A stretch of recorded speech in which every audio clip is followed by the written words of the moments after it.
Oke, sudah terrecord. Waktunya kita ngobrol-ngobrol.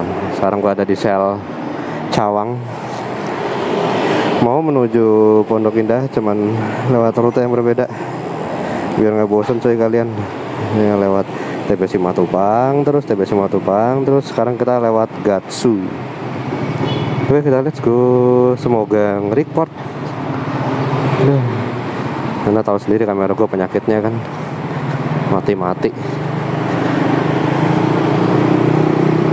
Aduh, ini hari Sabtu. Jam berapa tuh? Jam 9 pagi. Jam 9 pagi. Jam 9 pagi udah rame jalanan Gatsu. Cuman gue agak lari-lari dikit ya, soalnya udah kesiangan nih gue, udah janji. Gue kali ini pengen ngebahas sedikit tentang knalpot ROB1, karena banyak juga yang nanya sama gue di Instagram, terutama Instagram. Habis itu teman-teman dekat gue juga nanya juga ke gue, itu knalpot aman gak sih dipakai jalan-jalan? Pertanyaan yang itu udah banyak banget sih, aman apa enggak, karena emang knalpot ROB1 itu dengan tag anti tilang, tag lainnya ya, terkenal dia karena dia anti tilang. Cuman kan kita balik lagi cuy, kalau anti tilang itu kan nggak bisa semua kita sama ratakan gitu. Bisa memang lagi hokinya, bisa lagi apesnya, bisa. Aduh.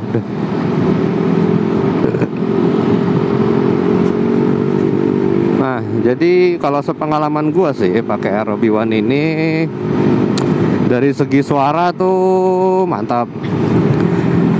Segi suara,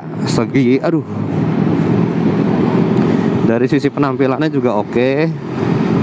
Habis itu dari keamanan sih, gua pernah kena razia sekali di RSUD Pasar Rebo. Itu kan biasa tuh kalau di situ ada razia kalau sore ya. Itu aman. Malah yang sempat dikomplain polisinya adalah spion, karena dia bilang spionnya kekecilan mas, kalau bisa pakai yang standar aja, dia bilang sih gitu. Cuman spion ini nggak masalah. Nggak masalahnya tuh dalam arti nggak ditilang, cuman dia kasih teguran aja kan, kayak gitu, kayak kasih himbauan mungkin biar lebih safety atau gimana kan, kita nggak tahu juga ya, namanya juga di jalanan. Atau juga kalau misalnya spion bar N itu banyak kan yang kacanya datar, sini gue pakai yang cembung, jadi ngeliatnya lebih lebar. Oke, kita balik lagi ke knalpot. Kalau pengalaman gue kemarin, sempet gue main ke Sukabumi Sawarna, Banten tuh. Itu sih aman dan nyaman. Dalam artian gini, ROB1 ini tenaganya nampol buat kondisi mesin standar ting-ting dengan CVT yang standar. Itu ROB1 ini nampol cuy. Dia bisa ngedongkrak power ya, biarpun nggak terlalu banyak, tapi at least dia lumayan lah ngedongkraknya. Itu sampai Trans TV nih, sini aja yang cepet. Nah, dia tuh bisa ngedongkrak, cuman memang nggak terlalu banyak, tapi itu lumayan, serius deh. Better banget dibanding mesin standar dengan knalpot standar. Nah, jadi alasan kenapa gue ganti ROB1 kan udah gue sebut juga di vlog gue di trip, di moto trip.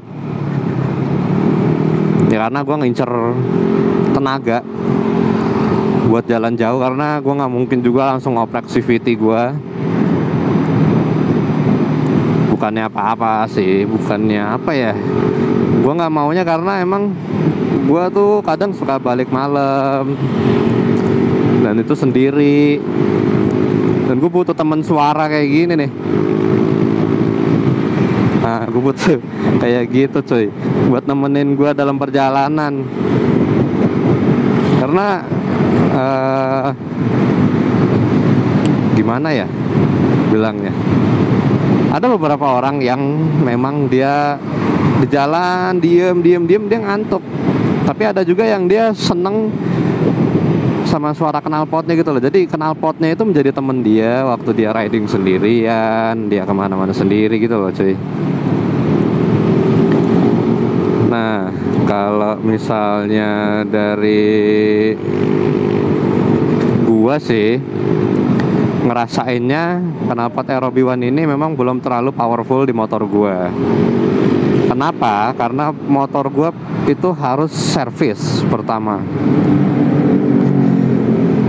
Motor gua harus servis, harus ganti oli, dan harus bubut mangkok belakang. Itu dikarenakan ya penyakitnya Aerox lah, tahu sendiri. Jadi waktu gua ganti Aerobi One dan gua pergi ke Sukabumi dan Sawarna kemarin, itu tuh kondisi motor gua setelah servis ya. Jadi gua servis dan itu udah di 1800-an 1800-an km dari gua servis. Dan biasanya kalau gua itu servis motor ini setiap 2.500. At least 2.500 gue pasti servis motor ini. Gue servis Kerox, gue ganti oli. Ya pokoknya ya CVT gitu-gitu lah, semua dibersihin pokoknya. Itu setiap 2,5 Kenapa 2.500? Karena menurut gue dengan pemakaian gue aja 2.500 itu udah nggak enak banget coy, parah. Gimana 3.000 gitu loh, 4.000, 5.000 itu pasti makin gak enak banget coy. Jadi saran gua buat temen-temen, kalau bisa servis di 2,5 aja ya, kalau bisa. Kalau misalnya kalian mau patokan bulan boleh. Gue juga patokan bulan juga sih. Jadi dalam 2,5 itu gue dapat di 3 bulan. Jadi overall setiap 3 bulan sekali gue servis gitu. Kamera masih nge-record nggak ya? Gitu cuy. Jadi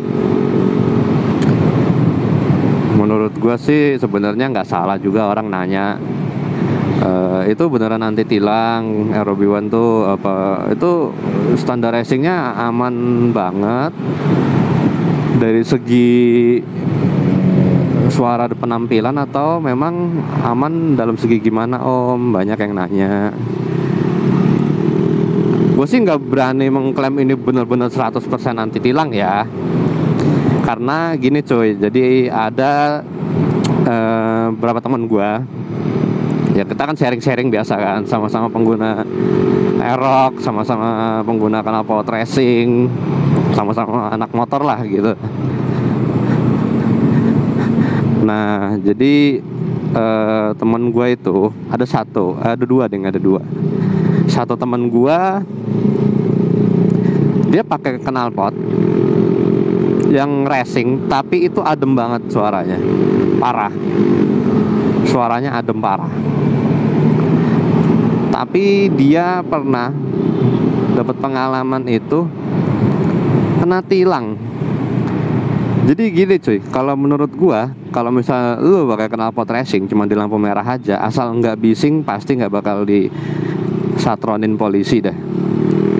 Itu menurut gua ya, menurut gua. Kalau misalnya kalian punya pendapat lain ya monggo silahkan. Cuman menurut gua sih kayak gitu. Nah habis itu kalau misalnya tilang itu identik sama razia, itu juga menurut gue lagi ya. Karena itu balik lagi, kalau razia itu udah susah cuy buat ngelak. Jadi ibaratnya kita mau ngelawan pun nggak bisa gitu loh, agak sulit. Apalagi razia yang resmi gitu. Nah, teman gue ini kebetulan kenanya pas razia resmi, karena dia bilang hari-hari biasa juga dia nggak apa-apa gitu loh pakai knalpot ini karena adem. Nah, waktu razia kena lah doi. Temen gue komplain dong, "Pak, ini kan adem." Iya, tapi kata polisinya, ini emang ada mas, cuman ini bukan sesuai standarnya. Dia bilang begitu, katanya ya. Gue juga ya jangan sampai sih amit-amit lah kena tilang. Cuman dia bilang kayak gitu. Jadi ya mau gimana lagi kan. Habis itu ya udah, teman gue bilang, berarti knalpot sekarang nggak dilihat dari suaranya dong pak, dari bentukan knalpotnya dong. Polisi bilang bisa jadi, soalnya teman gue emang knalpotnya kan racing, jadi nggak bentuk-bentuk kayak knalpot pada umumnya lah, knalpot standar lah gitu. Nah habis itu kalau misalnya teman gue yang satu lagi, ini cerita kedua nih, teman gue yang satu lagi itu pakai knalpot standar bobokan. Standar bobokannya itu bukan ROB1, bukan, cuman dia pakai knalpot yang emang silinsernya Aerox, cuman dibobok. Ada yang jual, banyak di Instagram. Itu mantap juga kok, nggak kalah sama ROB1 ya. Nah teman gue itu pakai bobokan itu, dia kena tilang juga tuh waktu razia. Dan polisinya bilang gini, kan teman gue bilang, "Pak, kenapa saya ditilang?" "Ya kan kenapa standar, cuman saya bobok," kata teman gue gitu.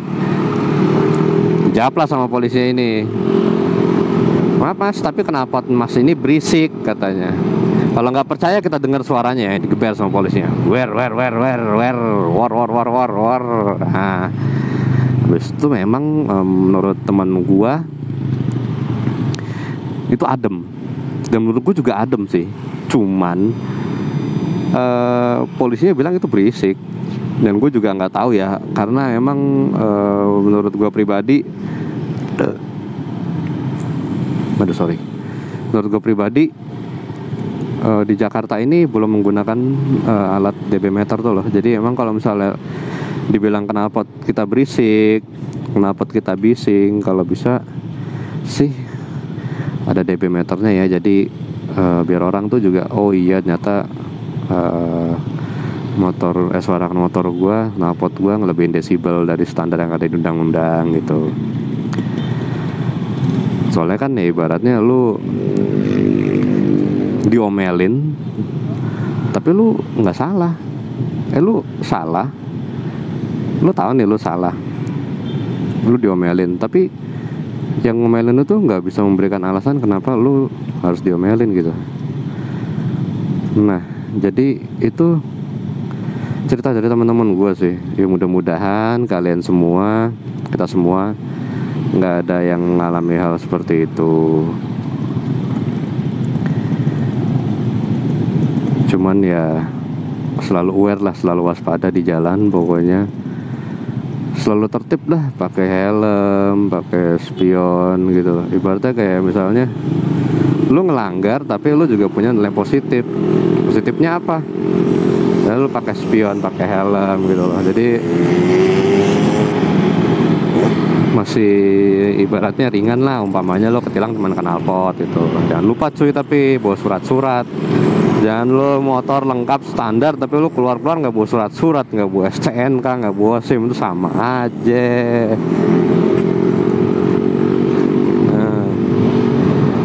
Nah jadi kalau menurut teman gue sih gitu. Jadi emang kita nggak bisa bilang pure 100%. Nah karena audionya hilang, jadi gue sambung pakai kata-kata gue sendiri di sini, oke? Jadi di sini gue juga mau bilang sekali lagi, nggak bisa pure 100% kalau misalnya dengan knalpot RB1 ini bakalan anti tilang. Gua nggak bilang pure 100%, cuman memang realitanya yang sampai saat ini gua pakai ini sih aman-aman aja coy. Jadi tergantung dengan hoki kalian aja lah. Kalau misalnya kalian di jalan emang lagi apes ya apes, lagi nggak apes ya nggak apes. Pokoknya kalau emang kalian pengen coba, rekomen gue ya link ada di deskripsi ya, di Raiden Motoshop. Oke, selalu hati-hati di jalan coy. Thank you juga yang udah nonton. Pokoknya jangan lupa like, comment, share, dan subscribe. Oke, and see you until next video. Bye bye, thank you.